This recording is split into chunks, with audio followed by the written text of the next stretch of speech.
नमस्कार दोस्तों, स्वागत है आप सभी का मेरे YouTube चैनल पर। मैं हूं डॉक्टर अल्पिका बागड़ी। तो आज हमने चर्चा करनी है हाई ब्लड प्रेशर पे, जिसे हम हाइपरटेंशन भी कहते हैं या हिंदी में उच्च रक्तचाप की दिक्कत भी कहते हैं। आज का वीडियो बहुत ज़्यादा इन्फॉर्मेटिव होने वाला है, इसलिए वीडियो को अंत तक ज़रूर देखिएगा। और वीडियो शुरू करने से पहले अगर आप मेरे चैनल पर नए हैं तो मेरे चैनल को सब्सक्राइब कर लीजिए और साथ में दबा दीजिए बेल आइकन, ताकि मेरे आने वाले वीडियोस की नोटिफिकेशंस आपको मिलती रहें। तो चलिए शुरू करते हैं। तो सबसे पहले मैं आपको बताना चाहूँगी ब्लड प्रेशर क्या होता है। ब्लड प्रेशर बेसिकली हमारी जो आर्टरीज हैं, यानी जो हमारी धमनियाँ हैं, उन पे पड़ने वाला हमारा ब्लड का प्रेशर, यानी जो हमारा खून जिन आर्टरियों में से बह रहा है, जिन धमनियों में से बह रहा है, वो एक अप्रोप्रिएट प्रेशर आर्टरीज पे डालता है। यदि किसी कारणवश ये प्रेशर बढ़ जाता है, जैसे कोई भी तकलीफ आ रही, कोई रुकावट आ रही जिसकी वजह से प्रेशर बढ़ रहा है, उसी को हम हाइपरटेंशन या फिर हाई बीपी की दिक्कत कहते हैं। तो ये दो तरह का होता है, एक होता है सिस्टोलिक, एक होता है डायस्टोलिक। जो सिस्टोलिक होता है उस दौरान क्या होता है कि हमारा जो हार्ट पंप कर रहा है ब्लड, उस दौरान चेक होता है सिस्टोलिक प्रेशर। दूसरा होता है इन बिटवीन बीट्स, यानी बीट्स के बीच का जो प्रेशर है उसको हम डायस्टोलिक प्रेशर कहते हैं। नॉर्मल भाषा में सिस्टोलिक को ऊपर वाला बीपी और डायस्टोलिक को नीचे वाला बीपी भी कहा जाता है। तो जो नॉर्मल ब्लड प्रेशर की रेंज है वो 140 और 90 से नीचे कंसिडर किया जाता है। उसके अलावा ये 5 तरह से थोड़ा सा मैं बताना चाहूँगी कैटेगराइज किया जाता है। तो मैं आपको बताना चाहूँगी हाइपरटेंशन की कैटेगरीज। इसमें पहला आ जाता है नॉर्मल ब्लड प्रेशर। आम लोग जिसे 120/80 कहते हैं, उसको हम इस कैटेगरी में रखते हैं। नेक्स्ट आता है एलिवेटेड, यानी अगर 120 से 129 और 80 ये अगर आपका ब्लड प्रेशर आ रहा है, उसको हम एलिवेटेड के कैटेगरी में रखेंगे। उससे नेक्स्ट आता है 130 से 147, यानी 130 to 139। नीचे वाला ब्लड प्रेशर 80 to 89, इसको हम कंसिडर करते हैं आपका स्टेज 1 की कैटेगरी में। नेक्स्ट आता है स्टेज 2, अगर 140 और 90 से ऊपर है तो उसको हम स्टेज 2 कंसिडर करते हैं। नेक्स्ट और पांचवा इसमें आता है हाइपरटेंशन क्राइसिस। इसमें जो ब्लड प्रेशर रहेगा वो 180 से ऊपर यदि आ रहा है सिस्टोलिक, और डायस्टोलिक अगर 120 से ऊपर आ रहा है तो उसको हम कंसिडर करते हैं। इस वाली सिचुएशन को हम हाइपरटेंशन क्राइसिस इसलिए कहते हैं क्योंकि इसमें इमरजेंसी कंडीशन है, बहुत सारे सिम्टम्स के साथ ये दिक्कत आती है। यूजुअली बहुत सारे केसेस में ब्लड प्रेशर के कोई सिम्टम्स नहीं होते, आप रैंडमली अगर चेकअप कराते हैं तो आपको पता लगता है कि आपका बीपी हाई रहता है। एक बार बीपी चेक कराने के दौरान अगर आपका हाई आता है, उसको आपको बिल्कुल कंसिडर नहीं करना कि हाइपरटेंसिव पेशेंट है आप। अगर आप अपना मॉनिटर करते हैं और थ्रू आउट मॉर्निंग इवनिंग का अगर आप चेकअप करते हैं, उस दौरान अगर आपका नॉर्मल से ऊपर रेंज आता है, उसको हम हाइपरटेंशन की कैटेगरी में डालते हैं। तो हमेशा ये नहीं समझना चाहिए कि एक बार आने से आप हाइपरटेंसिव हो जाते हैं। हो सकता है कोई बैकग्राउंड में कोई कॉज हो, स्ट्रेस लिया हो आपने, या फिर आपने कुछ ऐसा डाइट लिया हो जिसकी वजह से सडनली शूट अप बीपी हो गया था, पर आपका अंडरलाइन कोई कॉज नहीं है, कोई दिक्कत नहीं है और बीपी आपका नॉर्मल चल रहा है।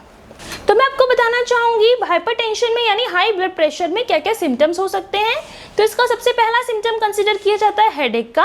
अगर आपको हेडेक हो रहा है गुद्दी पे, यानी अगर नेप ऑफ द नेक पे अगर आपको हेडेक है, या फिर आपको फ्रंटल रीजन में हेडेक है, या वर्टेक्स पे यानी खोपड़ी में दर्द है, तो कंसिडर किया जाता है कि आपको ब्लड प्रेशर का हेडेक हो सकता है। उसके अलावा डिजीनेस या गिडीनेस वाला फीलिंग आएगा, चक्कर जैसा आएगा, सीने में भारीपन का दिक्कत आएगा। उसके अलावा धड़कन बढ़ी हुई लगना, या फिर आपको नींद ना आना, या फिर बहुत ज़्यादा उबकाई आना। उसके अलावा फील करेंगे बहुत ज़्यादा वीकनेस आप फील करेंगे, साथ में चिड़चिड़ापन आप महसूस कर सकते हैं। साथ में आपको महसूस होगा कि या तो आपको नाक से ब्लड आ रहा है, या यूरिन में आपको यूरिन बहुत डार्क कलर आ रहा है, या रेड कलर का यूरिन आ रहा है, यानी यूरिन से ब्लड जा रहा है। उसके अलावा आप महसूस करेंगे कोई काम करने की आपकी इच्छा नहीं है, बहुत ज़्यादा आलस आपको आ रहा है, और सांस लेने में थोड़ा डिस्कम्फर्ट हो रहा है। यूजुअली सांस लेने में डिस्कम्फर्ट को कंसिडर कर लिया जाता है कि कोई अस्थमा रिलेटेड दिक्कत है या फिर कोई रेस्पिरेटरी कॉज है, पर कई बार ये हाई ब्लड प्रेशर की वजह से भी महसूस हो रहा होता है।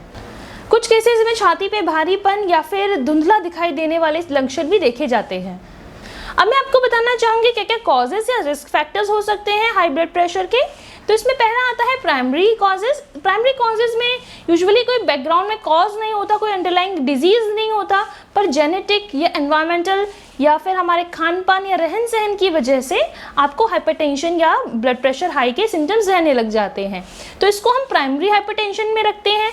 नेक्स्ट है सेकेंडरी हाइपरटेंशन के कॉजेज। तो इसमें हम देखेंगे एज में आपका देखा जाएगा, अगर आपका एज 45 एंड अबव है तो आप थोड़े प्रोन रहते हैं हाइपरटेंशन के। नेक्स्ट देखा जाएगा अगर आप मेल हैं तो आपका टेंडेंसी थोड़ा ज़्यादा रहेगा फीमेल के कंपैरिजन में। उसके अलावा ओबेसिटी या फिर डायबिटिक है अगर फैमिली हिस्ट्री पॉजिटिव है, जीन्स में अगर हाइपरटेंशन का दिक्कत है तो भी देखा जाएगा हाइपरटेंशन हो सकता है। उसके अलावा देखा जाएगा आपका डाइटरी इंटेक कैसा है, अगर आप बहुत ज़्यादा ऑयली फैटी खाना खाते हैं, आपको डिसलिपिडीमिया हो रहा है यानी आपके कोलेस्ट्रॉल लेवल्स बहुत ज़्यादा गड़बड़ हैं, उस केसेस में भी आपको हाइपरटेंशन हो सकता है।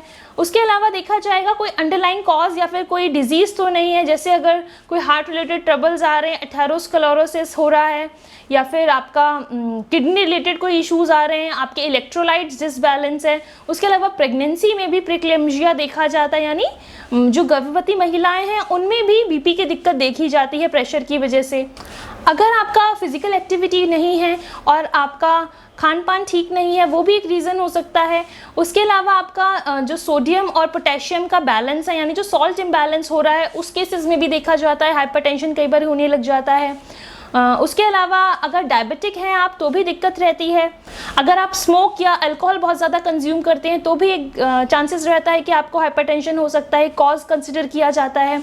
कुछ ऐसे अंडरलाइंग डिजीज़ भी होती हैं जिसके होने की वजह से आपका बीपी रहने लग जाता है, तो उसमें हो सकती है एंडोमेट्रियोसिस, महिलाओं की एक समस्या है पीरियड्स की।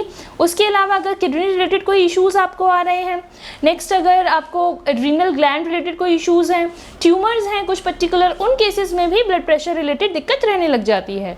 कभी कभी बच्चों में भी हाई बीपी का दिक्कत देखा गया है, तो किन किन केसेस में बच्चों में हाई बीपी का दिक्कत देखा जाता है, वो हो सकते हैं किडनी या हार्ट रिलेटेड कोई इश्यूज़। उसके अलावा बच्चे में अगर मोटापे का दिक्कत है, फॉल्टी डाइट लिया जा रहा है, तो भी इस तरह की दिक्कत देखी जाती है। तो मैं आपको बताना चाहूँगी बचाव के लिए प्रिवेंटिव मेजर्स हमें क्या क्या लेने, ताकि बीपी की दिक्कत अगर है तो वो ठीक हो जाए और नहीं है तो कभी ना हो। तो बहुत ज़्यादा ज़रूरी है, हमें हेल्दी डाइट लेना है, हमें अपना वेट मेंटेन करके चलना है। कोई अंडरलाइंग डिजीज़ है तो हमें उसे रूल आउट करके उसका ट्रीटमेंट कराना है।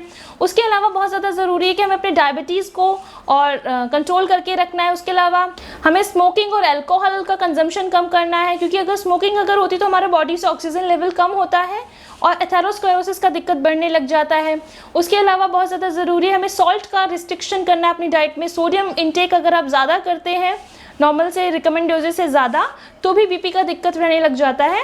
उसके अलावा आपने बहुत ज़्यादा ध्यान रखना है, आप नॉनवेज अवॉइड करें और अपने डाइट में पल्सेस को और वेजिटेबल्स और फ्रूट्स को शामिल करें। साथ में आप नट्स ले सकते हैं, आप सीड्स का कंजम्पशन कर सकते हैं। तरबूज के बीज बहुत अच्छे कंसिडर किए जाते हैं ब्लड प्रेशर के केसेस में। साथ में आप अलसी के बीज भी कंज्यूम कर सकते हैं रोस्ट करके। उसके अलावा आपने ध्यान देना है कि आप अपने वेट को रिड्यूस करें, अपना जो भी आपका मेटाबॉलिक डिसऑर्डर अगर कुछ आ रहा है तो आप उसको रूल आउट करके उसके टूवर्ड्स आपने काम करना है। आपने एक्सरसाइजेस करनी है डेली, एटलीस्ट आपने 30 मिनट वॉक ज़रूर करना है। उसके अलावा आपने ध्यान रखना है अपनी डाइट में आर्टिफिशियल स्वीटनर्स भी अवॉइड करने हैं। जो शुगरी सब्सटेंसेस होते हैं, मीठी चीज़ें होती हैं, उसको भी आपने कट शॉर्ट करना है। नेक्स्ट और बहुत ज़रूरी है, अगर आपको स्ट्रेस का दिक्कत है, बहुत ज़्यादा तनावग्रसित आप रहते हैं, आपका वर्क फील्ड ऐसा है जिसमें आपको बहुत ज़्यादा स्ट्रेस रहता है, तो आपने स्ट्रेस भी थोड़ा अपना कंट्रोल करना है, क्योंकि स्ट्रेस भी एक मेजर कॉज कंसिडर किया जाता है अगर आजकल बीपी बढ़ा रहता है। तो अगर आपकी एज 60 साल है तो आपका बीपी कंट्रोल करने के बाद 140/90 से नीचे रहना चाहिए, और अगर आपकी 60 साल से ऊपर उम्र है तो कंट्रोल करने के बाद आपका बीपी 150 और 90 mmHg तक रहना चाहिए। तो मैं बताना चाहूँगी क्या क्या इन्वेस्टिगेशंस हम करा सकते हैं ब्लड प्रेशर के लिए। इसमें यूरिन एनालिसिस होता है, पेशाब की जांच की जाती है, कोई पेशाब में कोई प्रोटीन कंटेंट तो नहीं बढ़ रहा है। उसके अलावा किडनी फंक्शन टेस्ट कराया जा सकता है किडनी की हेल्थ को देखने के लिए, यूरिया क्रेटिनिन चेक करा जाएगा। उसके अलावा ईसीजी कराई जा सकती है, लिपिड प्रोफाइल कराया जाएगा, कोई डिसलिपिडीमिया तो नहीं हो रहा है, आपका कोलेस्ट्रॉल लेवल कंट्रोल है या नहीं है। उसके अलावा आपके इलेक्ट्रोलाइट्स चेक किए जाएंगे, वो किडनी फंक्शन टेस्ट में ही हो जाते हैं। उसके अलावा अल्ट्रासाउंड भी एब्डोमेन का कराया जा सकता है ताकि अंडरलाइंग कॉज का पता चल सके। तो मैं बताना चाहूँगी क्या क्या कॉम्प्लिकेशंस का सामना करना पड़ सकता है अगर हाइपरटेंशन की दिक्कत अनट्रीटेड रह जाती है। तो इसमें पहला होता है हार्ट अटैक, नेक्स्ट है एन्यूरिज्म का दिक्कत, उसके अलावा हार्ट फेलियर, उसके अलावा स्ट्रोक, और साथ में देखा जाएगा डिमेंशिया यानी भूलने की दिक्कत, उसके अलावा metabolic syndrome, kidney related disease यानी किडनी फेलियर तक हो सकता है, उसके अलावा पेरिफेरल आर्टरी डिजीज़ या फिर इरेक्टाइल डिसफंक्शन। इस तरह के कॉम्प्लिकेशंस देखे जाते हैं अगर हाइपरटेंशन का दिक्कत अनट्रीटेड रह जाए तो इसलिए बहुत ज़्यादा ज़रूरी है कि अगर आपको हाइपरटेंशन है, आपका बीपी बढ़ा रहता है, रेगुलरली बढ़ा रहता है, तो आपने उसे अच्छे से मॉनिटर करके और अपना मेडिसिन ज़रूर स्टार्ट करना है। कई बार सिम्टम्स नहीं आते पर इंटरनली बीपी, हमारे जो हाई ब्लड प्रेशर है वो हमारी बॉडी को अफेक्ट करने लग जाता है, हमारे ब्रेन को और हमारे हार्ट को, हमारी किडनीज़ को, हमारी आईज़ को। इसलिए इसको बिल्कुल भी आपने लीनियंटली नहीं लेना, बहुत सीरियस इश्यूज हो जाते हैं अगर आप अपने बढ़े बीपी की दिक्कत पे ध्यान नहीं देते हैं तो। बीपी को साइलेंट किलर भी कहा जाता है। ये एक लाइफस्टाइल डिसऑर्डर है और आजकल बहुत सारे लोग इससे पीड़ित हैं, इसलिए आपने इसका ज़्यादा ध्यान रखना है। रेगुलरली मॉनिटर ज़रूर कराते रहना है आपने अपना ब्लड प्रेशर। तो अब हम बात करते हैं ऐसी कौन कौन सी होम्योपैथिक मेडिसिन हैं जिन्हें लेके आप अपने बीपी की दिक्कत को कंट्रोल कर सकते हैं। इसमें पहली दवाई आती है बराइटाम्यूर। इसको आप 3x या फिर 30 पोटेंसी में कंज्यूम कर सकते हैं। बराइटाम्यूर में जो आपका ब्लड प्रेशर रहेगा सिस्टोलिक वो आपका ज़्यादा रहेगा और डायस्टोलिक आपका कम रहेगा। इसमें जो ब्लड प्रेशर का दिक्कत है वो बुजुर्गों में ज़्यादा होता है, उसके अलावा लेटने से दिक्कत बढ़ जाती है। तो अगर इस तरह के सिम्टम्स आ रहे हैं तो अगर आप 3x में कंज्यूम कर रहे हैं तो 2 टैबलेट मॉर्निंग 2 इवनिंग आप कंज्यूम कर सकते हैं। उसके अलावा अगर आप 30 में कंज्यूम कर रहे हैं मेडिसिन तो आपने 4 ड्रॉप्स मॉर्निंग, 4 इवनिंग, 4 नाइट लेना है, यानी दिन में 3 बार आपने 4-4 बूंदे आपने आधी चम्मच पानी में लेना है। नेक्स्ट मेडिसिन आती है लेकेसिस 200। लेकेसिस 200 का बहुत अच्छा एक्शन रहता है हाइपरटेंशन के केसेस में। लेकेसिस का जो पेशेंट है उसको अचानक से बहुत ज़्यादा बेचैनी और घबराहट होता है, इसमें जो है पेल्पिटेशंस वाली फीलिंग आती है और जो भी पेशेंट है वो अपने गले के अराउंड या अपनी वेस्ट के अराउंड कुछ भी टाइट बेयर नहीं कर सकता, उसे घुटन वाली फीलिंग आती है। सो के उठने के बाद सारी तकलीफ़ें बढ़ जाती हैं। उसके अलावा इसमें नाइट स्वेट्स का दिक्कत या फ्लशिंग का दिक्कत आएगा। लेकेसिस 200 बहुत अच्छा काम करेगी। जो मेनोपॉजल फीमेल्स हैं उनमें अगर बीपी का दिक्कत आ रहा है उन केसेस में लेकेसिस 200 बहुत अच्छा काम करती है। लेकेसिस 200 का डोजेस लेना है आपने वीकली 1 डोज 200 का। डायरेक्टली आप ऑन टंग ले सकते हैं 4 ड्रॉप्स। अगर आप 4 ड्रॉप्स में कंज्यूम नहीं करें तो आप 4 गोलियां सुबह खाली पेट ले सकते हैं। उसके बाद आपने वीकली इसको रिपीट करना है। नेक्स्ट मेडिसिन आती है ग्लोनाइन 30। ग्लोनाइन 30 का बहुत अच्छा एक्शन रहता है ब्लड प्रेशर को कंट्रोल करने में अगर सिम्टम्स आ रहे हैं थ्रोबिंग हेडेक के, यानी ऐसा लगता है जैसे पल्सेशंस हो रही हैं, सारी जो नसें नाड़ियाँ हैं वो विजिबल हो जाती हैं। आप नोटिस करेंगे स्कैल्प के पास की जो वेन्स हैं वो प्रोमिनेंट हो गई हैं। हेडेक बहुत ज़्यादा सीवियर हो रहा है। सन एक्सपोजर के बाद दिक्कत बढ़ी है और उसके बाद पूरी बॉडी में फील होगा जैसे थ्रोबिंग सेंसेशन हो रहा है, जैसे नसें नाड़ियाँ फड़कनी शुरू हो गई हैं। ग्लोनाइन 30 का डोजेस लेना है आपने दिन में 4 बार, एक बारी में 4 ड्रॉप्स। नेक्स्ट हम बात करते हैं बेलाडोना 30 की। बेलाडोना 30 का भी ग्लोनाइन जैसा ही एक्शन है बट बेलाडोना 30 को फ्रीक्वेंटली रिपीट करना पड़ जाता है। अगर इमरजेंसी सिचुएशन है और आपके पास ग्लोनाइन 30 नहीं है तो बेलाडोना 30 भी ले सकते हैं। बेलाडोना के पेशेंट को फील होगा कि उसका चेहरा लाल हो गया है और उसको हेडेक बहुत सीवियर है, थ्रोबिंग काइंड ऑफ हेडेक हो रहा है, पल्सेशंस हो रही हैं हेड में, इस तरह के सिम्टम्स देखने को मिलते हैं। बेलाडोना में जो पेन आएगा वो सडनली आएगा, सडनली ही जाएगा, इस तरह के सिम्टम्स बेलाडोना 30 देती है। बेलाडोना 30 का डोजेस आप ले सकते हैं दिन में 4 बार, एक बारी में 4 बूंदे। नेक्स्ट मेडिसिन आती है विरेट्रम विराइड। विरेट्रम विराइड को 30 पोटेंसी में आपने लेना है। अगर आपका सिस्टोलिक ब्लड प्रेशर बहुत ज़्यादा बढ़ा हुआ है और डायस्टोलिक आपका नीचे आ रहा है तो विरेट्रम विराइड बहुत अच्छा काम करती है। इसका डोजेस आपने लेना है दिन में 4 बार, एक बारी में 4 बूंदे। नेक्स्ट मेडिसिन है आर्सेनिक एल्बम 30।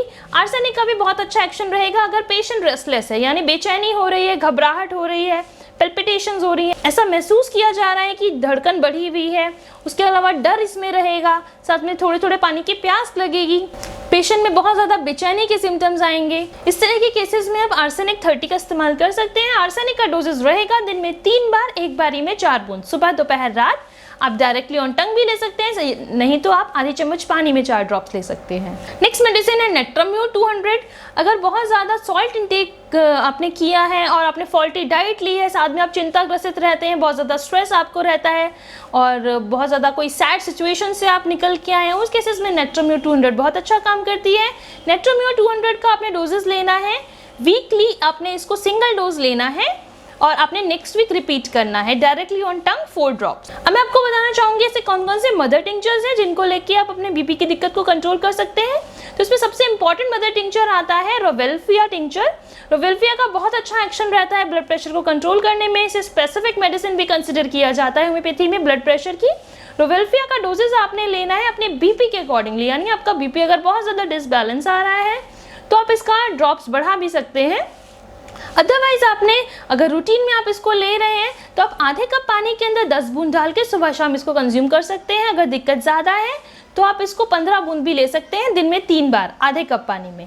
नेक्स्ट टिंचर आता है क्रेटिगस टिंचर। क्रेटिगस टिंचर को हार्ट टॉनिक भी कंसिडर किया जाता है। अगर बहुत ज़्यादा पेल्पिटेशंस हो रही है, हार्ट बहुत ज़्यादा वीक लग रहा है और घबराहट बेचैनी के सिम्टम्स भी साथ में आ रहे हैं तो क्रेटिगस टिंचर लिया जा सकता है। क्रेटिगस टिंचर को आपने लेना है आधे कप पानी में 10 बूंद डाल के 2 बार। डाइल्यूशंस में आप जो भी डाइल्यूशन आपको सूट हो रहा है आप उसको कंटिन्यू कर सकते हैं और आप टिंचर्स में दोनों टिंचर्स भी ले सकते हैं। बट अगर आप अभी आपको डायग्नोस हुआ है हाइपरटेंशन का दिक्कत तो आप रोवेल्फिया से स्टार्ट करें और उसके बाद आपने क्रेटिगस को एड ऑन करना है। अगर ज़्यादा दिक्कत रहता है तो आप 10 ड्रॉप रोवेल्फिया का प्लस 10 ड्रॉप क्रेटिगस का एड ऑन करके भी ले सकते हैं, आपको बहुत आराम आएगा। आशा करती हूँ आप सभी को मेरा आज का वीडियो पसंद आया होगा और यूं ही मेरे साथ बने रहें। मिलते हैं नेक्स्ट वीडियो में। Like share and subscribe to my channel. Thank you so much. नमस्ते।